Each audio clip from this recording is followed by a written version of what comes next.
윤석열 대통령이 취임 2주년을 앞두고 1년 9개월 만에 공식 기자회견을 열었습니다. 네, 이슈 플러스 오늘은 엄경영 시대정신연구소장, 박원석 전 정의당 의원과 함께 주요 내용 짚어봅니다. 어서 오십시오. 안녕하세요. 네, 오늘 1년 9개월 631일 만에 기자회견을 열었습니다. 어떻게 보셨습니까? 네, 저는 학점으로 따지면 B학점 정도 주고 싶은데요.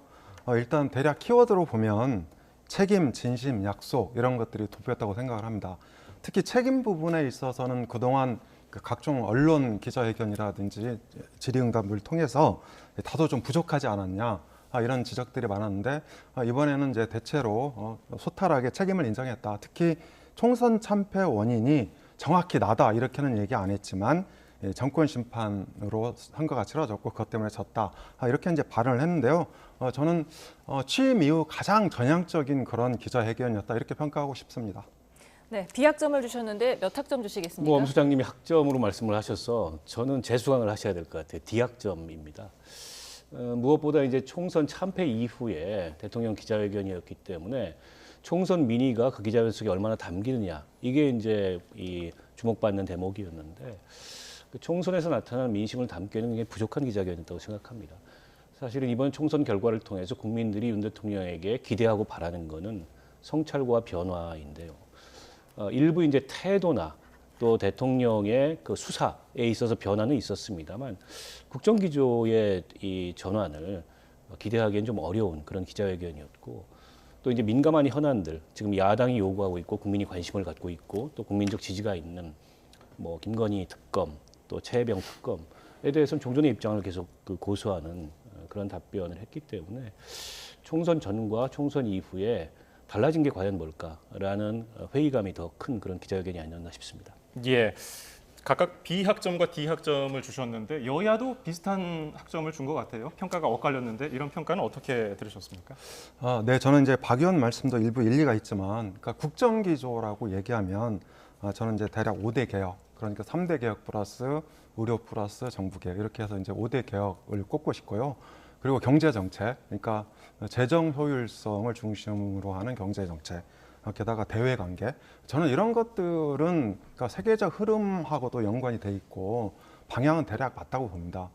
그런데 이제 윤석열 대통령의 어떤 그 리스크 위기는 바로 개인의 어떤 통치 스타일, 그리고 리더십 문제, 이미지 호감도. 저는 이런 것들에 있어서 주로 이제 발생한다고 생각을 하거든요. 그래서 국정기조를 전면적으로 바꾸라고 하는 것은 다소 과도한 요구다 그렇게 생각을 합니다. 오늘 기자회견을 보면은 그 일부에 지금까지 2년간의 국정 그 상황에 대해서 보고를 하고 이후에 이제 질의응답을 했는데요. 앞서 이제 대국민 보고를 길게 하셨는데 현 정부 들어서 추진했던 정책의 의미와 성과에 대해서 다소는 나열적으로 평가를 하셨는데요. 공감하기 좀 어려웠습니다. 다소는 자화자찬격의 평가였고 경제정책 관련해서도 이를테면 종부세 폐지라든지 또 뭐 금투세 폐지라든지 이게 이제 굉장히 논란이 있는 부자 감세라 그래서 그런 정책을 대표적으로 성과로 꼽았는데 그 얘기는 앞으로도 이제 경제정책의 운영을 계속 그 방향으로 가져가겠다. 물론 경제정책 운영에 있어서 민간 기업의 주도성을 부정하는 건 아닙니다. 그러나 민간 기업의 주도성이라는 게 반드시 규제 완화거나 감세냐라는 측면에서 굉장히 논란이 큰데 일방적인 그런 방향을 계속 고수하겠다 이런 의지를 밝힌 것에 다름 아니라고 생각을 하고요. 그 앞서 이제 말씀 주신 거는 방향은 옳은데 대통령의 이제 스타일이나 태도의 문제가 좀 있었다. 근데 사실은 스타일이나 태도가 전부일 수도 있습니다. 정책 방향에 대해서는 각기 다른 이제 철학이나 이런 것들이 있기 때문에 당연히 야당하고 또 대통령하고 이견이 있을 수밖에 없는데 그런 이견을 어떻게 소통하고 어떻게 조정하느냐 이게 국정운영이지 않습니까? 근데 지난 2년간의 윤 대통령의 모습은 사실은 통치하지 않는 통치의 모습이었어요. 그래서 통치를 놓은 거 아니냐 이런 평가들이 굉장히 많았는데요. 국회 그 구성의 의석 구성이 여당한테 불리하고 대통령한테 부담스럽다고 하더라도 야당과 끊임없이 소통하면서 설득하는 그걸 통해서 국정의 성과를 만들어내는 모습을 보였어야 되는데 그런 것들이 전무했다는 거죠. 이후에 얼마나 달라질지 좀 지켜보겠습니다만 오늘 회견만 봐서는 과연 그 이 대야 관계가 과거와 다른 모습일 수 있을까에 대해서 다소는 좀 여전히 의문부호가 찍혀 있는 그런 회견이 아니었나 싶습니다.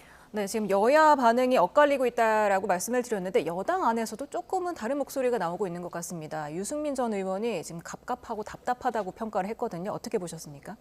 네, 유승민 전 의원은 사실 윤 대통령에 대해서 굉장히 그러니까 이 반윤의 어떤 대표성을 갖고 있다. 국민의힘 내부에서 저는 그런 측면에서 이를테면 이제 언론 마케팅을 하고 있다 이렇게 생각을 합니다. 그런데 사실 이제 대통령 기자회견을 보면 그러니까 도대체 어떤 점을 바꿔야 되는지 유승민 의원이 구체적으로 얘기를 안 하고 있거든요. 그러니까 예를 들어서 특검법이 지금 2개가 올라와 있는데 이거에 대한 문제인지 아니면 이제 그 특검 말고 뭐 경제정책이라든지 이를테면 대외관계 내지는 5대 개혁에 대해서 어떻게 수정을 하든지 아니면 대야 관계를 어떤 식으로 좀 바꿨으면 좋겠다 이렇게 구체적으로 얘기를 해야 되는데 너무 두루뭉술하게 비판을 위한 비판을 하고 있다. 저는 그렇게 해석을 했습니다. 예. 자, 그러면 오늘 언급된 내용 좀 더 자세히 짚어보겠습니다. 먼저 김 여사 명품백 수수 의혹에 대한 답변부터 들어보겠습니다. 제 아내의 그 현명하지 못한 처신으로 국민들께 걱정 끼쳐드린 부분에 대해서 사과를 드리고 있습니다. 도이친이 하는 이런 그 사건에 대한 그 특검 문제도 사실은 지난 정부 한 2년 반 정도 사실상은 저를 타겟으로 해서 검찰에서 특수부까지 동원해서 정말 치열하게 수사를 했습니다. 할 만큼 해놓고 또 하자는 것은 그야말로 특검의 어떤 본질이나 제도 취지와는 맞지 않는 그거는 어떤 면에서는 그냥 정치 이런 공세, 정치 행위 아니냐. 네, 지금 처음으로 사과를 드리고 있습니다라고 했습니다. 어떻게 봐야 할까요? 그러니까 지난 신년 대담 때 대통령께서 그 명품백 수수와 관련해서 박절하게 거절하지 못했다 이런 표현을 써가지고 굉장히 논란이 많이 됐는데요. 그때의 표현보다는 좀 진전된 사과라는 표현을 쓴 거는 많이 달라진 모습이라고 생각합니다. 대통령실에서도 참모들도 예상하지 못했다 이런 반응이 나오는데요. 어쨌든 태도는 달라지기는 했는데 내용상 뜯어보면 특히 김건희 여사 각종 의혹과 관련돼서 지금 이제 특검이 전면 부상하고 있고 이게 한 차례 대통령이 거부권을 행사했습니다만 22대 국회 들어서자마자 다시 특검법이 발의될 게 예상되는 상황이잖아요. 근데 도이치모터스 주가 조작 관련해서는 지난 정부 때 탈탈 털었다 이런 표현을 하셨는데 그렇게 탈탈 털었는데 왜 처분 결과가 없는지가 지금 이 논란의 핵심 대목입니다.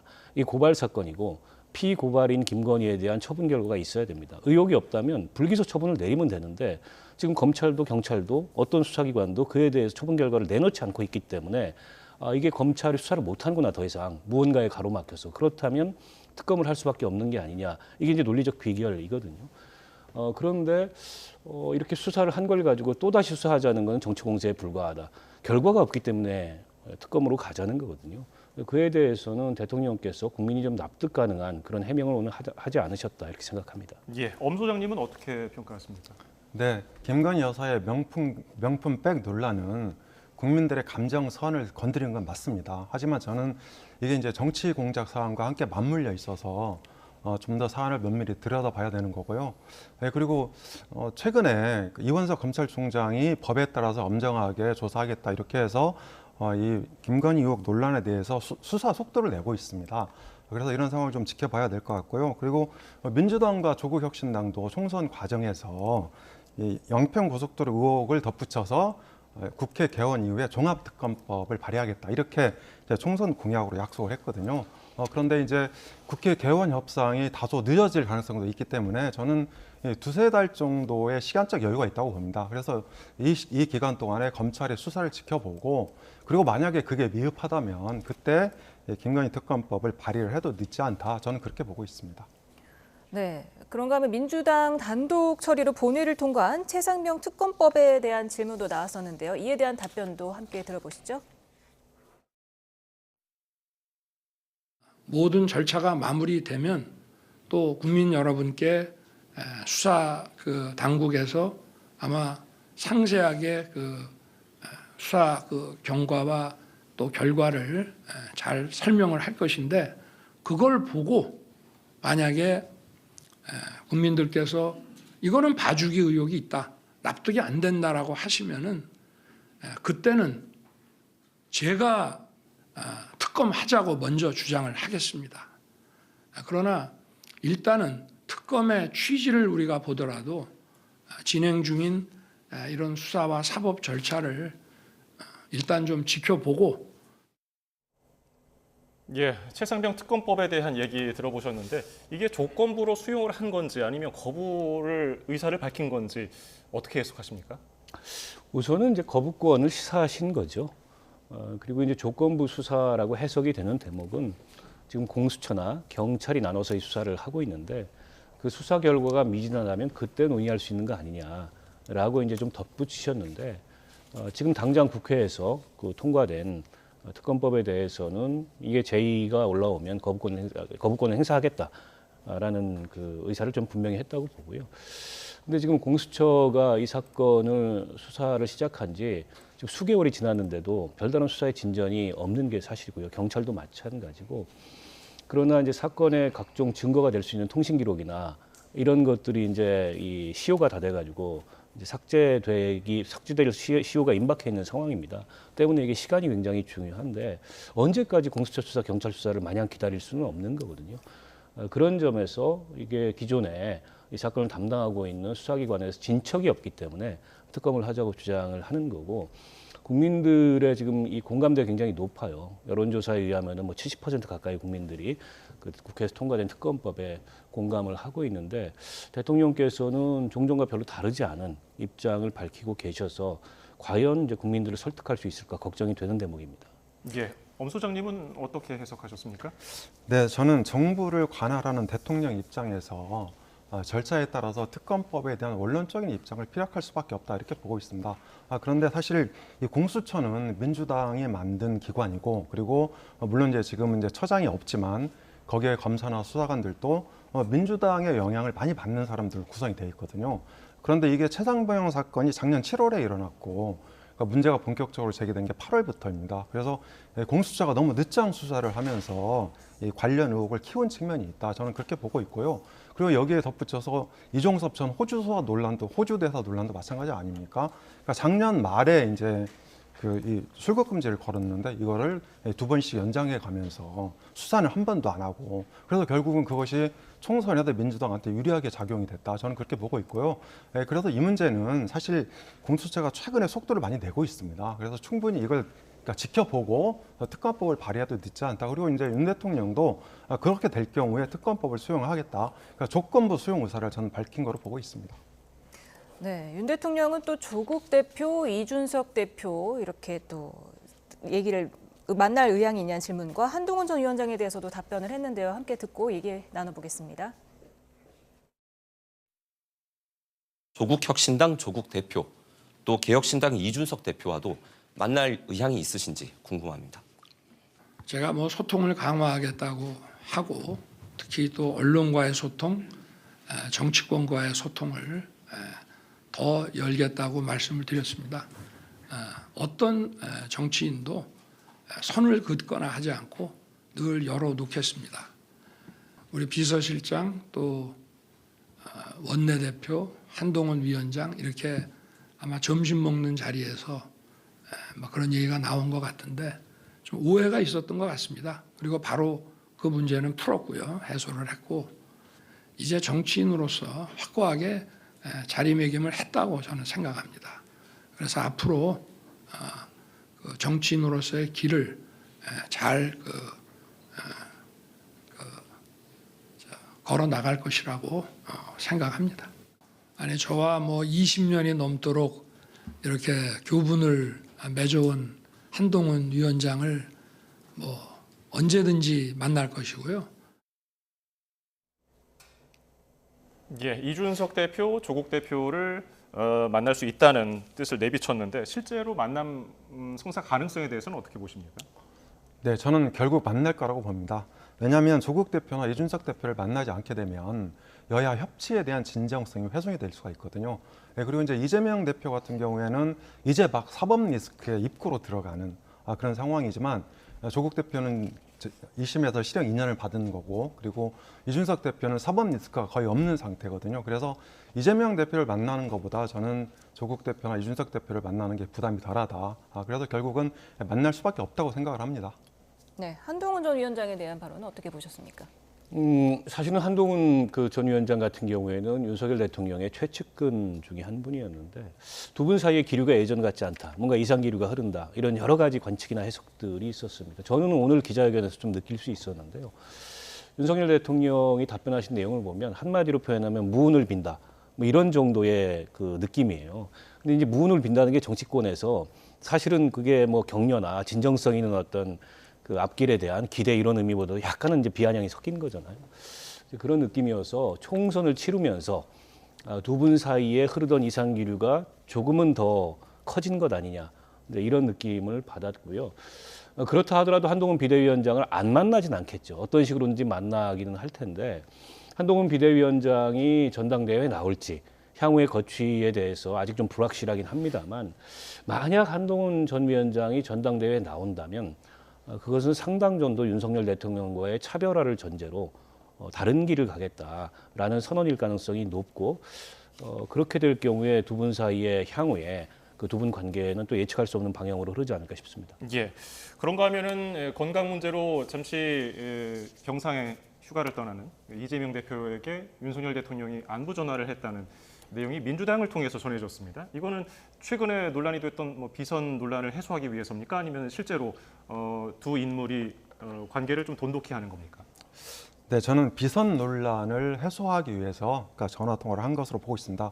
왜냐하면 사실 이제 비선 논란이 불거지면서 이 밖에 나온 말들이 있어요. 그러니까 민주당 쪽에 이재명 대표 쪽에 총리 추천을 이제 부탁했다든지 아니면 이재명 대표 대선에 장애물이 되는 인물을 비서실장으로 기용하지 않겠다든지 그리고 이제 부부 동반으로 골프 회동을 한다든지 근데 사실 이런 말들은 보수층 입장에서 볼 때는 굉장히 굴욕적인 그런 말들이거든요. 그래서 최근 이제 윤 대통령 지지율을 보면 전체 지지율도 문제가 되지만 이 보수층 지지율도 굉장히 빠지고 있습니다. 대구 경북이나 부산 경남 그리고 60대 이상 그러니까 전통적인 보수 지지층에서도 윤 대통령에 대한 회의론이 좀 확산하고 있는 상황이거든요. 그래서 이런 것들을 불식시키기 위해서 저는 이재명 대표와 전화 통화를 하고 이것이 또 공개됐다 이렇게 보고 있습니다. 네, 뭐 둘이 직접 통화를 한 것도 처음이다라는 얘기가 있던데 이번 일을 계기로 대통령과 제1야당 대표 간에 뭐 한라인이 가동될 수도 있을까요? 그 두 분이 직접 소통을 늘리는 게 좀 바람직하다고 보고요. 지금까지 그런 게 너무 없었던 게 국정행정에 있어서 그 여야 관계 또 대통령과 야당과의 관계에 어떤 경색을 가져오지 않았나 싶습니다.